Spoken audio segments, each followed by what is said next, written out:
अच्छा, तो कभी आपने सोचा है कि हमारी रोज़मर्रा की ज़िंदगी में कुछ कहानियां हमें इतनी मानूस क्यों लगती हैं? आज के इस जायज़े में हम एक बहुत ही कमाल की चीज़ पर बात करने वाले हैं। हम इन छुपे हुए फ़लसफ़ियाना राज़ों को बेनकाब करेंगे और देखेंगे कि हमारी फ़ेवरेट एनिमेटेड सीरीज़ और मल्टीवर्स थियरी के बीच आखिर क्या ज़बरदस्त कनेक्शन हो सकता है। जरा सोचिए, 1970 की दहाई का एक इंतहाई सादा सा बरतानवी बच्चों का प्रोग्राम और 2005 का एक सुपरहिट अमेरिकन हीरो। बज़ाहिर तो उनमें दूर दूर तक कोई ताल्लुक नजर नहीं आता, राइट? लेकिन अगर मैं आपसे कहूं कि इन दोनों कहानियों के डीएनए में एक ऐसा कनेक्शन छुपा है जो इन्हें आपस में जोड़ता है, तो क्या आप मानेंगे? तो यहाँ हम दो किरदारों को कंपेयर कर रहे हैं। एक तरफ है हैट पहनने वाला क्लासिक मिस्टर बीन और दूसरी तरफ है हम सबका जाना पहचाना टीनेजर बेन टेनिसन। नाम तो मिलते जुलते हैं ही, लेकिन असल कमाल इनके ट्रांसफॉर्म होने यानी रूप बदलने का तरीका है। एक जादुई कपड़े पहनकर एक नया रूप इख्तियार करता है और दूसरा, जी हां, अपनी इस पुरअसरार खलाई घड़ी के जरिए। अब जिन्हें मिस्टर बीन के बारे में ज्यादा नहीं पता, उनके लिए जान लेना दिलचस्प होगा कि हर एपिसोड में होता कुछ यूं है कि ये कैरेक्टर एक कपड़ों की दुकान पर जाता है, कोई नया कॉस्ट्यूम ट्राई करता है और फिर एक जादुई दरवाजे से गुजरकर एक बिल्कुल नई दुनिया में पहुंच जाता है, जहां उससे कोई ना कोई मसला हल करना होता है ना? कितना सिंपल लेकिन जबरदस्त फॉर्मूला। अब जरा इस टाइमलाइन को देखें। यहां से हमें बासानी समझ आता है कि ये रूप बदलने वाले हीरो का जो कॉन्सेप्ट है ना, ये कोई नया नहीं है। ये पुरानी दियोमालाई कहानियों से शुरू हुआ, फिर 1971 में मिस्टर बीन के रूप में सामने आया और फिर चलते चलते जदीद दौर में 2005 की बेन 10 सीरीज तक पहुंच गया।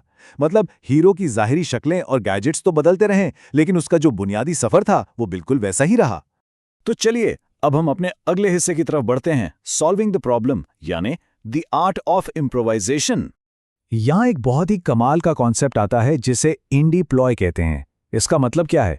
मतलब ये कि जब हीरो किसी अचानक आने वाली मुसीबत में फंस जाए तो उसके पास पहले से कोई मास्टर प्लान नहीं होता। वो बस उसी वक्त फौरन से कोई जुगाड़ लगाता है या हंगामी हल निकालता है। और सच्ची बात यह है कि यही वो लम्हा होता है जब हम स्क्रीन से नजरें नहीं हटा पाते। अब चाहे वो ग्लेडिएटर गेम्स का वो क्लासिक सीन हो जहां हीरो को हुजूम की तफरी के लिए लड़ने पर मजबूर किया जाता है, चाहे मिस्टर बीन का कदीम रोमियो को अपनी चालाकी से बेवकूफ बनाना हो, या फिर बेन 10 का खतरनाक खिलाई मैदानों में लड़ना, ये दोनों ही अपनी उसी कमाल की हाजिर दिमागी और फौरी फैसलों की वजह से मौत के मुंह से वापस आते हैं। ये सब देखकर यहाँ एक बहुत ही गहरा सवाल पैदा होता है। आखिर क्या वजह है कि तख्लीककार कई दहाइयों के फासले के बावजूद बिल्कुल यही कैरेक्टर आर्क्स और मसाइल हल करने के तरीके बार बार दोहराते हैं? आखिर क्यों हमारा जहन बार बार एक ही तरह की कहानियों की तरफ खींचा चला जाता है? इस सवाल का जवाब तलाश करने के लिए हम चलते हैं अगले हिस्से पर, cyclical invariance the philosophy of pop culture. या मशहूर फिलोसोफर्स एडोर्नो और होरखहाइमर की एक बड़ी ज़बरदस्त बात सामने आती है।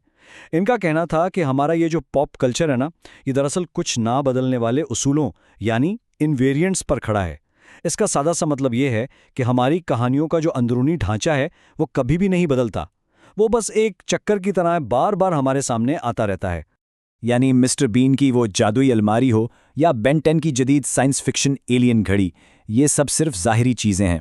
ये बिल्कुल ऐसे है जैसे आप एक ही साख्ती ढांचे को बार बार मुख्तलिफ कपड़े पहना रहे हों। ऊपर की डिटेल्स आप जब चाहें बदल दें, लेकिन जो अंदरूनी कोर या कहानी की असल बुनियाद है वो कभी चेंज नहीं होती।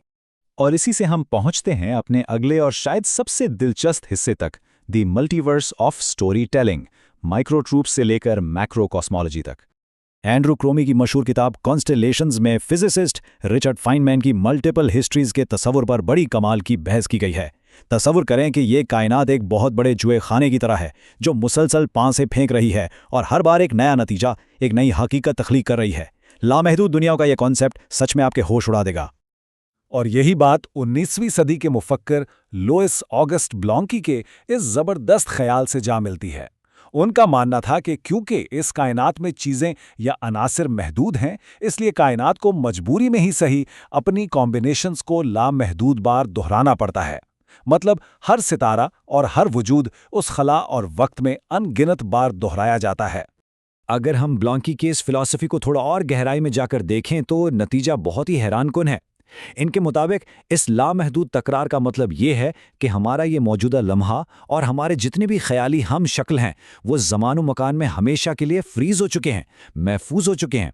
जरा सोचें, हम इस वक्त जो भी कर रहे हैं, जो कहानियां हम जी रहे हैं, वो इस कायनात के किसी न किसी हिस्से में बिल्कुल उसी तरह बार बार दोहराई जा रही हैं। ये सोचना ही कितना अजीब और मसूरकुन है ना? तो आखिर में ये सब जानने के बाद आपके जहन में ये सवाल तो जरूर आएगा कि अगर कायनात वाकई अपने इन्हीं पुराने कॉम्बिनेशंस को दोहराती रहती है, तो क्या हमारी ये कहानियां, चाहे वो 70 की दहाई के कार्टून्स हो या आज का लेटेस्ट साइंस फिक्शन, क्या ये महज कायनात का अपने आप को बार बार एक ही कहानी सुनाने का कोई तरीका तो नहीं? इस सवाल पर जरूर गौर कीजिएगा।